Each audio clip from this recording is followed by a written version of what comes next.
All right, welcome everyone to the Beaufort Regional Chamber's Protecting Your Business from Cyber Threats series. We are in part 3, week 3 of this 4-part series that is sponsored by Recorded Future. So we want to thank Recorded Future for their support and thank everybody who's participating live today, and those of you who are watching this after the fact on recording. We've got a great session today, managing a remote access and collaboration, and 2 terrific speakers with us from Huron, a global consulting firm that covers a wide range of topics, including healthcare. Those 2 speakers are Jessica Duke and Greg McInturff, who are both with us from Huron. From here, I'll turn it over to Greg and Jessica. Great, thanks, Ian. We'll go ahead and move to next slide, please, and just go ahead and cover our agenda for today. We're going to talk about some introductions, certainly let you know who we are and where we're coming from. Think about some objectives that we'd like to cover, and Greg's really going to dive in and bring to you about some remote access, collaborative risks, talk about the top risks out there and how you should approach those, give a good approach to some platforms for file sharing and communication, and let you have some takeaways from this great topic that we need to discuss, because it's real and it's present, and where should you go from here today. And then like to flip it over to a Q&A session. So that being said, one quick housekeeping note. If you have any questions from today's session, we'd like you to put them into the chat box while we're live in the session. And then Ian will take note of them, and we'll wrap back around to the Q&A component of this and address them at that time. So just down at the bottom of the Zoom session. Next slide. Okay, so a little bit about myself. Obviously, you can tell that I'm not going to be doing a lot of the talking today, but being a real Beaufortonian, I had to join. I asked my friend Greg if he could help and be the SME on this discussion. If you're on the line, if you could please make sure that you mute your line, please, because we're getting a lot of feedback from wherever you're located. All right, so like I said, I'm from Beaufort, Beaufortonian. My hobbies are kayaking, paddleboarding, photography. Of course, if you're in Beaufort, you want to be in the water, right? So I'm a big foodie. I love Breakwater. I love their burger, don't we all? My focus is actually on telehealth, IT strategy, and assessments. I practiced at BMH for almost 15 years, but I've been a nurse for 17 plus years. I joined Huron, the global consulting firm, and work primarily in the advisory practice. All right, Greg, I'm turning it over to you. All right. Thanks, Jess. My name is Greg McInturff. I've been with Huron now going on 10 years. I live in Johnson City, Tennessee, but I was married on Hilton Head Island, so we get back as often as we can. We love to play golf and ride bikes around Sea Pines. And, you know, one of the things I wanted to point out that this year I was my daughter's Girl Scout cookie manager. And if you think that car business or finance is a cutthroat business, you should get into the Girl Scout cookies. Enough said on that topic. So, you know, we want to talk a little bit about cybersecurity. You know, as we've learned through the other sessions that, you know, cybersecurity attacks are frequent, they happen a lot. And in fact, you know, we don't want to think that this is never going to happen. You know, at some point it's going to be inevitable. So, you know, we want to look at why it's becoming more and more prevalent. You know, over the last decade, remote work has greatly increased, and this is due to, you know, like work-life balance, and you know, the pandemic has been a major source of remote work. And, you know, of the 36% respondents that they did on the Bureau of Labor and Statistics, that, you know, 90 or 79% of the people are working at least 30 hours per week per home. They've also, you know, a global workplace has said that doing their research that almost 75 million will be working from home by the time of the end of the pandemic. So, you know, as we continue to shift towards remote work, you know, cybersecurity will be a forefront, and we need to keep our eyes on it. Over the last year, the FBI has reported that more than 300% of increase in cybersecurity crimes.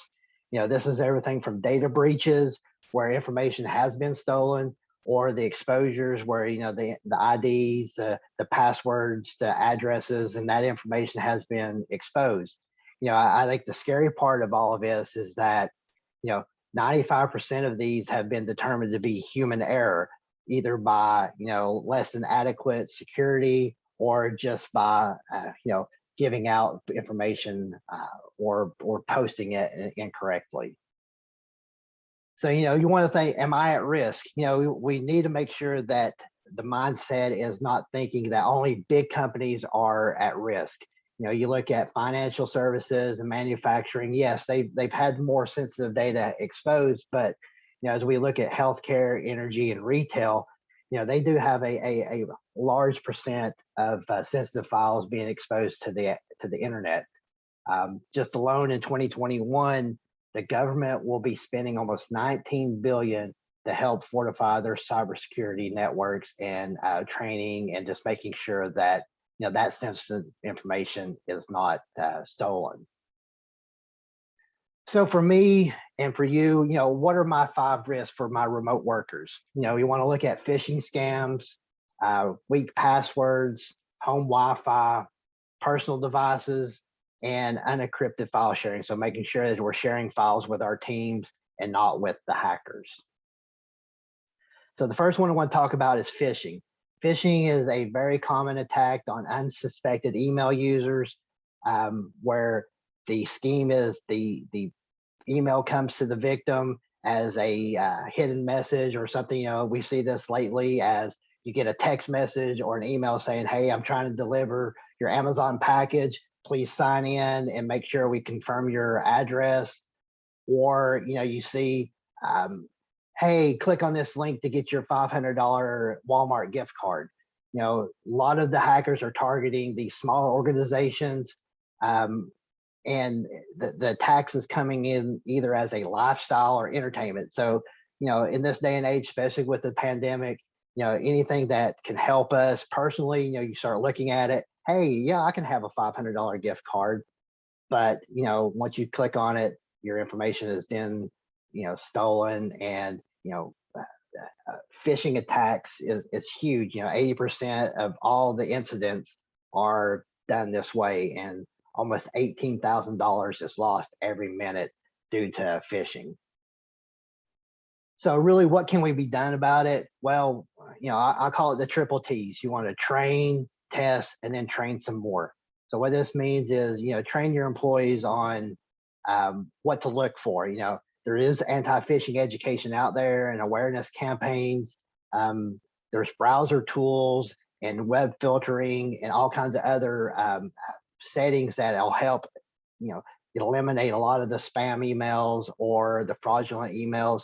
And then periodically test your employees by sending out that email of, with an invalid link or some type of insecure link to see, who will be clicking on the links and what to look for. And just always continue to train. This is a ever growing and ever burden that will be with us as long as we have computers. So we just need to make sure that everybody is up to date on the latest trends. The next thing I want to talk about are passwords. 90% of all internet users are worried about getting their password hacked. Well, a lot of them are relying on their memory to manage their passwords, which is why, out of the survey, 51% of the people are using the same passwords for home and personal accounts. Which is scary enough, but 57 people who have been scammed by a previous phishing attack haven't changed your password. So if you're using the same password for a personal email that hasn't been hacked, now you've opened up your company if you're using the same passwords. People are still sharing with their family, with their roommates, or with other business partners. 23 million people are using password 123456 or password as their password, which is one of the most common ones. People like to use family members or animals or something that, if a hacker would go to your Facebook or go to the Facebook page, they could see, a name, and they put some type of combination on that to try to get your password.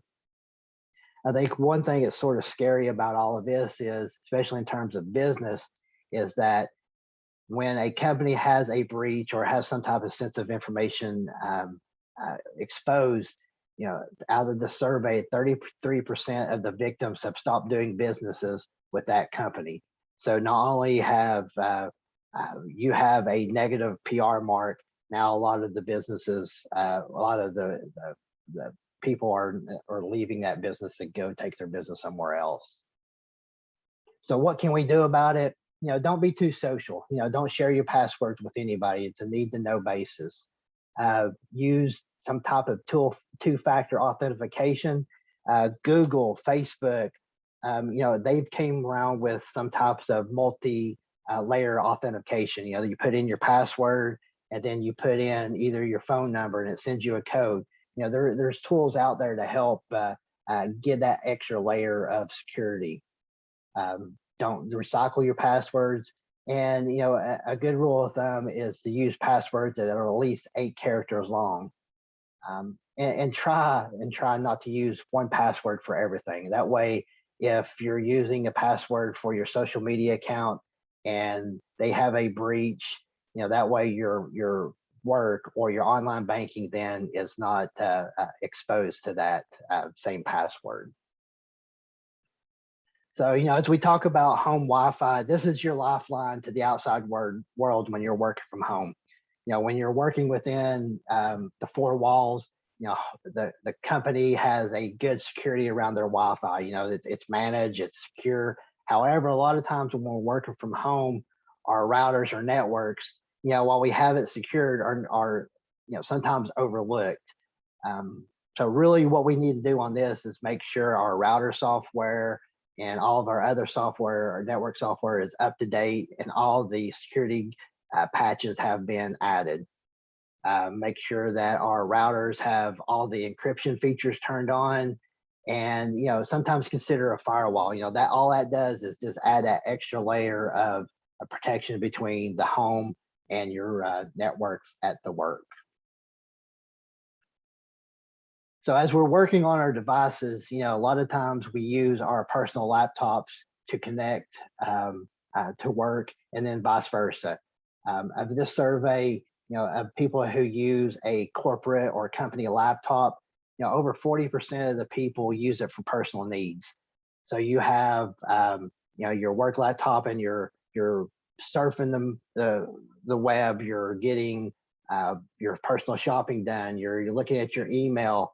They said that only 9% of these respondents check their social media, but they're probably going out, bouncing out, looking at their Facebook or LinkedIn, and all that's doing is just causing an extra layer of possible entry point for the hackers.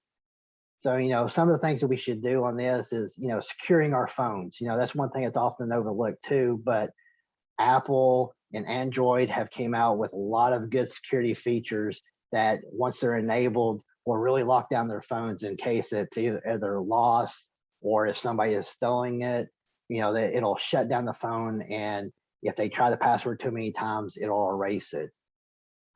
One area that's often overlooked are printers. A lot of new printers today are either Bluetooth enabled or they're Wi-Fi printers. Which is a great feature to have. However, the print from anywhere feature a lot of these have does a non-secure connection to your network. So if a person is able to hack that printer, they're able to get access to your network with little or no trouble at all.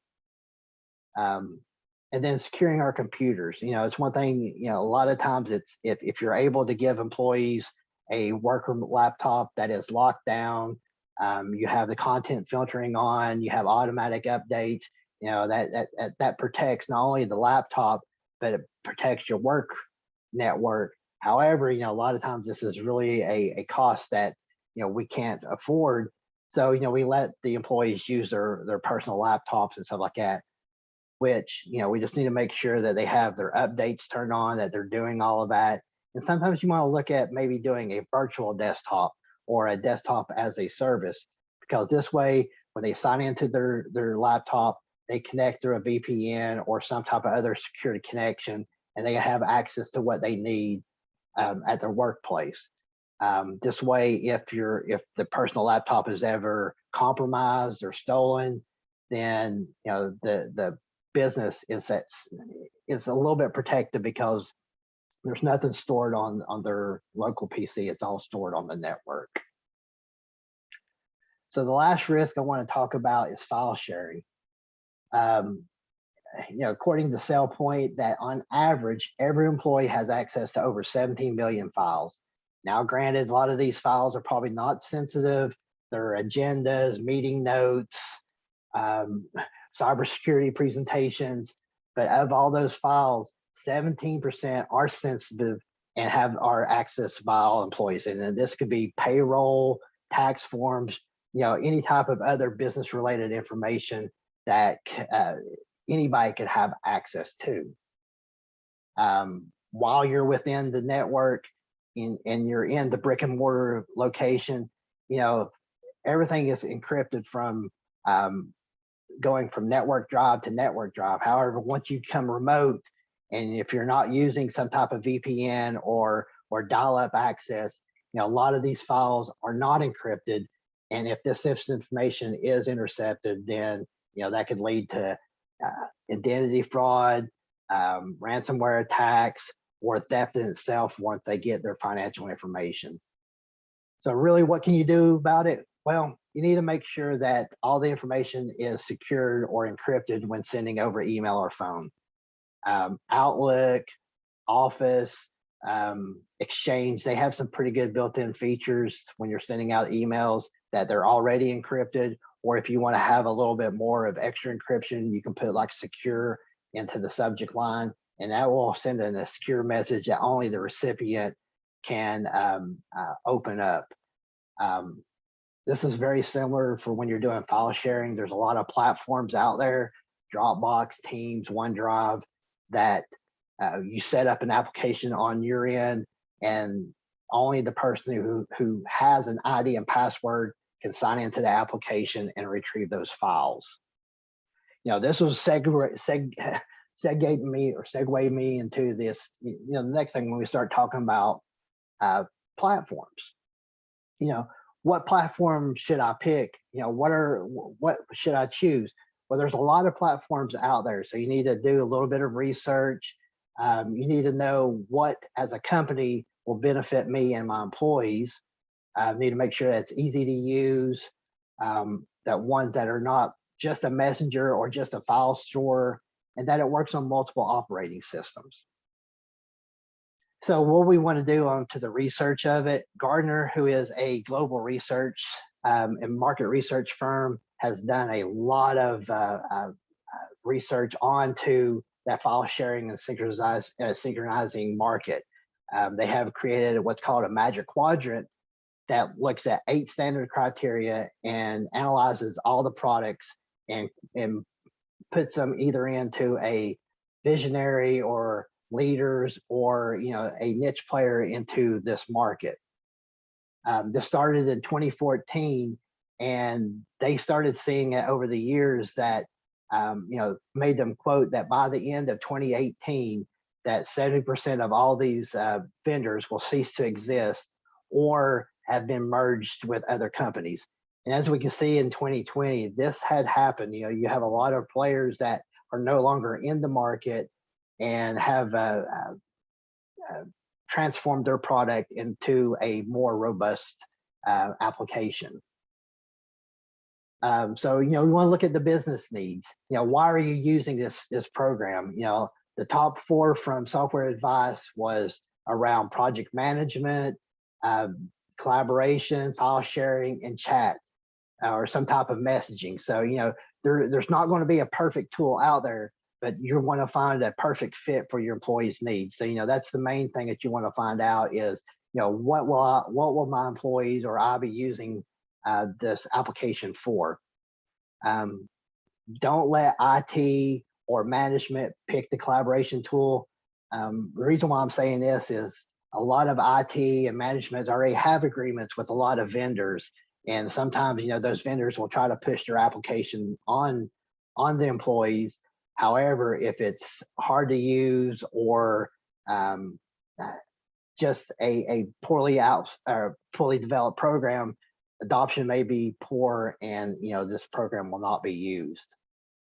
Well, and as we can see with this slide, that some of the benefits is the ability to collaborate and the mobility and tracking. So collaborations will greatly help and improve efficiencies and overall relationships and satisfaction with your team. So want to make sure that it fits not only their needs but the reasons why you're using it.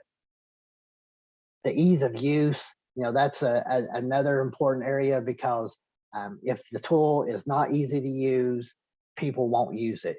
People are busy. You don't have a lot of time to learn a whole new program while you're doing all your other work. So you just want to make sure that it's simple, it's easy to use. And a lot of these programs, they offer a demo or they offer trial periods. So just use those, and that way it's sort of like you can kick the tires, so to speak, before you're making a purchase, and will allow everybody to use it. As we saw, messaging was a huge feature that most people use. The key here is people can't collaborate if they don't communicate.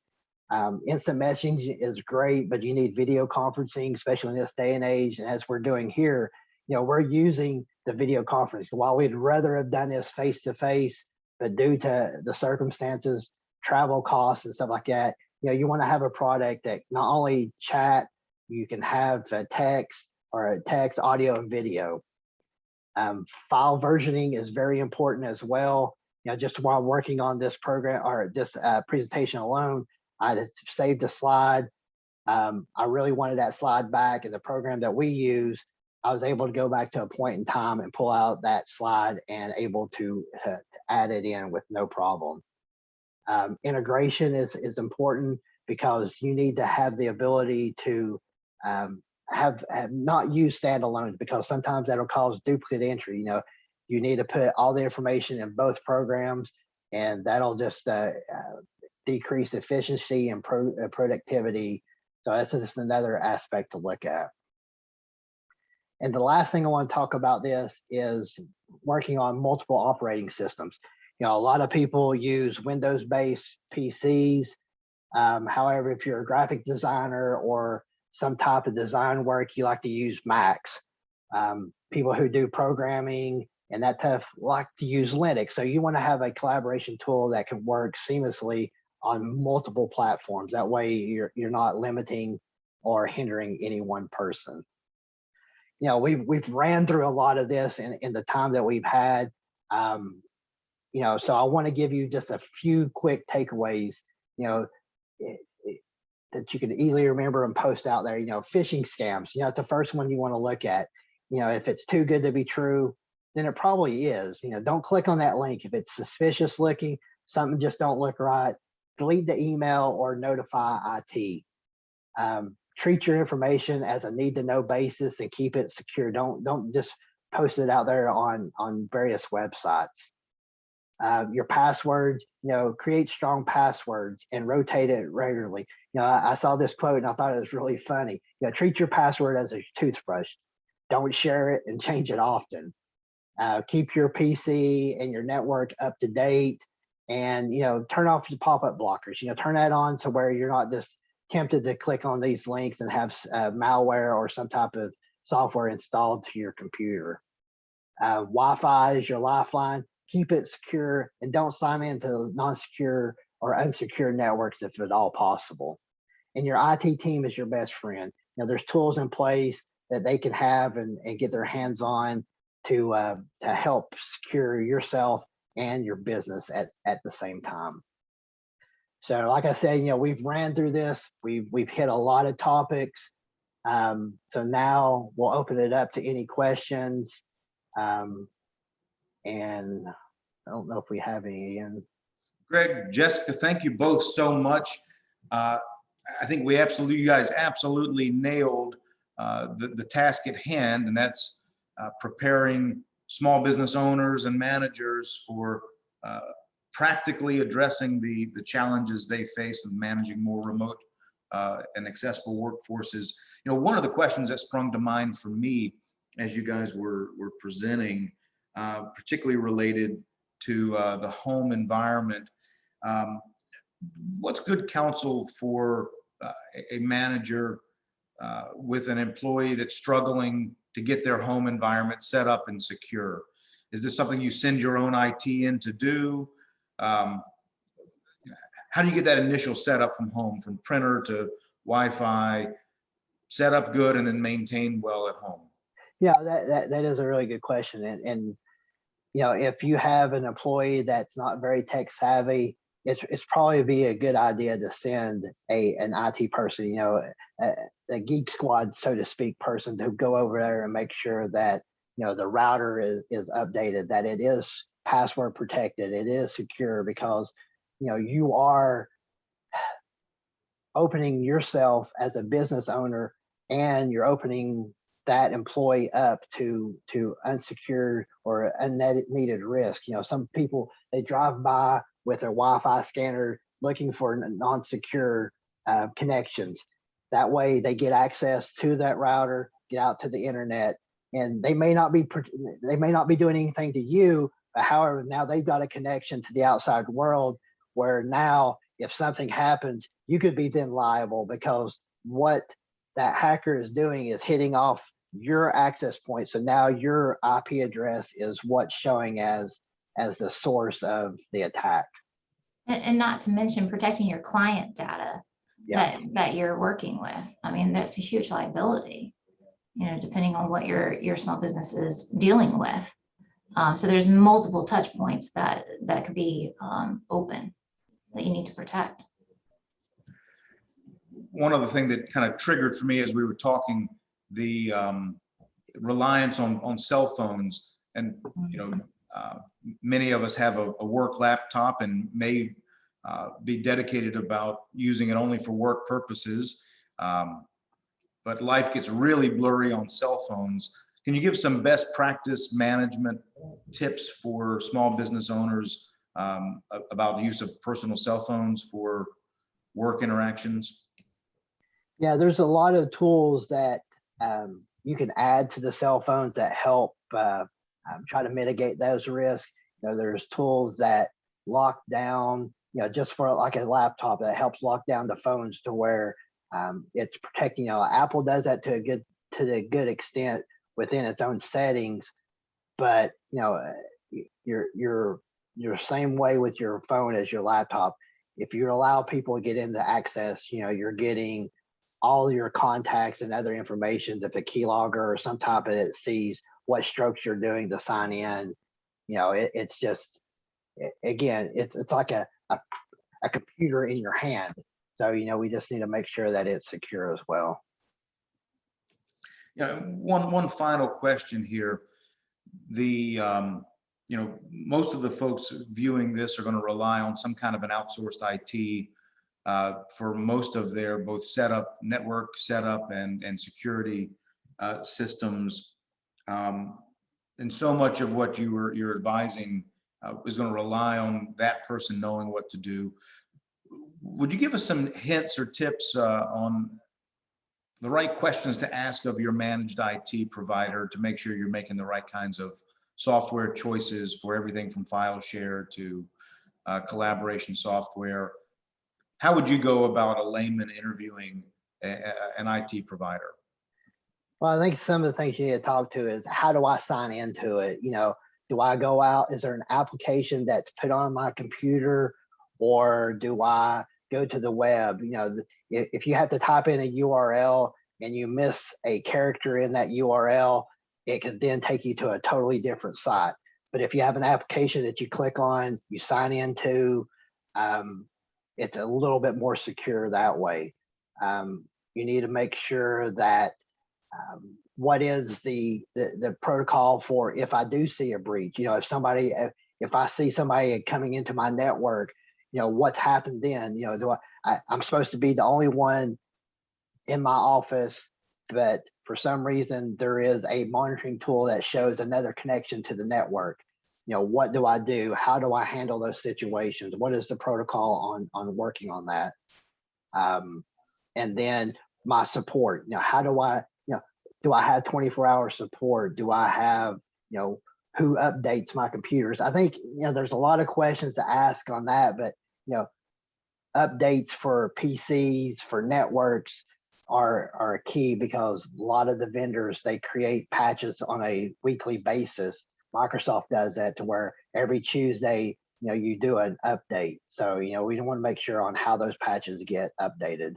And then, okay, what if I get locked down? How do I recover my information? Is there a quick and easy way of recovering this data? Or how do I do it? Is it stored somewhere secure? Greg, thank you. Some good advice on how to interview and ask the right questions to make sure you're setting yourself up well. A ton to chew on from this session. Thank you to everybody who was with us live. Thank you in particular to Greg and to Jessica from Huron Consulting Group. And a reminder to everyone that the final session in our Protecting Your Business from Cyber Threats series will be next week. That's employee engagement and mitigation strategies, next Wednesday, April 28th, another 30-minute session at noon. So please join us for that as we wrap up this 4-part series. And again, thank you very much to Greg and to Jessica with Huron for presenting today. Thank you, Ian. Thank you. Thanks for having us.